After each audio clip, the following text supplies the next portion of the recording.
Manuel, thank you very much for attending the conference. Two very brief questions.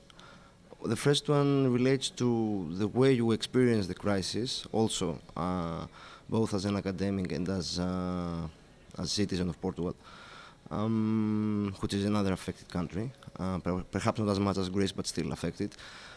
At least, although there seems to be the case that the pro-Europe, let's call them, political forces do win elections, they remain in power, even in Greece, generally throughout Europe, still they lose a lot of support, especially among the youth, among the young. Combining this pattern with this very high unemployment and the general increase in unemployment rates, particularly among the young, my question is, do you think we're creating a generation of anti-Europeans?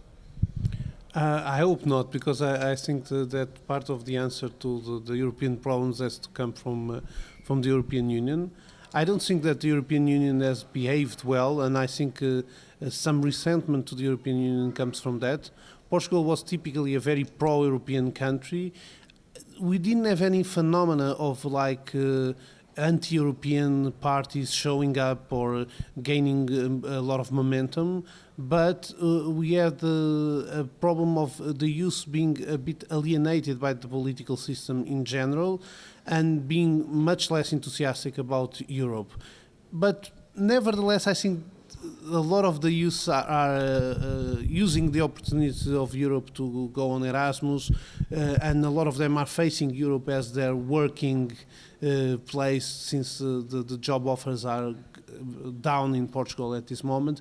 So there's like this sort of contradictory movement where people are feeling a bit mistreated by the European Union, are feeling that the European Union is not giving an answer to the level that it should give. The leaders of European Union are not doing their job properly, but at the same time there's a very strong European answer in the use, in the practical terms. More young people are going abroad, are having international experience, are even insisting more on learning foreign languages and so on. So there's like this kind of mixed feeling. The youth is becoming more European but less Euro-enthusiastic. Thank you very much. And a related question that, again, in a way stems from my surprise about how Portugal and Portuguese political forces and parties managed to maintain their support, and generally how the system did not collapse there. Comparing that to the situation in Greece, in a way, my very sort of naive question is, what has been so different between Greece and Portugal? Why don't we hear about Portugal in the news, whereas we always hear about protests, about social unrest in Greece? What does that mean? What does that imply about the way that the Portuguese citizens and taxpayers have sort of experienced the crisis? Why have they been more willing to incur the general loss of revenues as a result of the austerity measures, as a result of your memorandum and of your sort of resort to the economic financial stability mechanism and yours, in a way, let's call it, again, not Troika necessarily, but your own experience from the IMF and the European Central Bank? I think there's like different explanations to that. One of the explanations is that things were much tougher in Greece in a way, or in two ways. In one end, Greece was growing quite well before the crisis, which Portugal was not. So in a way, the crisis brought things down and brought problems for the public finances and so on.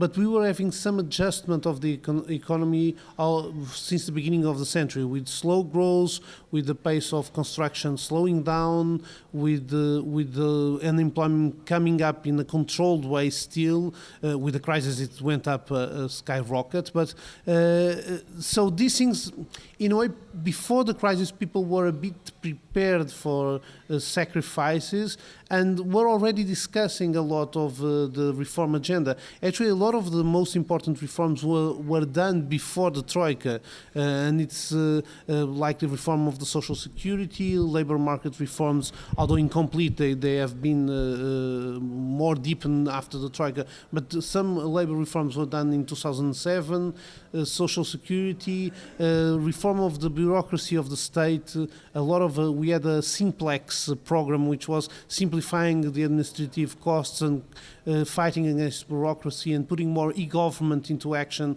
for more transparency and so on. All of this happened before before 2008, 2009.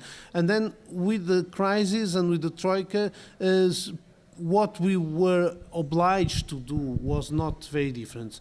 What was different was like wage cuts, and these things were different, but we even had wage cuts before the Troika in 2010 already.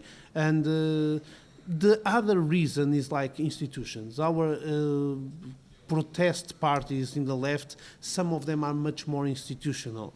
They complain a bit that our youngsters are not as vivid or as protesters as the youngsters in Greece. So there's a national complaint in Portugal which says the opposite. But I think in a way there's a lot of protests in blogs and so on, but we don't have much tradition of violence in the streets. We came to the streets, for instance, some years ago when there was like a crisis in East Timor. People came to the streets in large numbers, but in a peaceful way.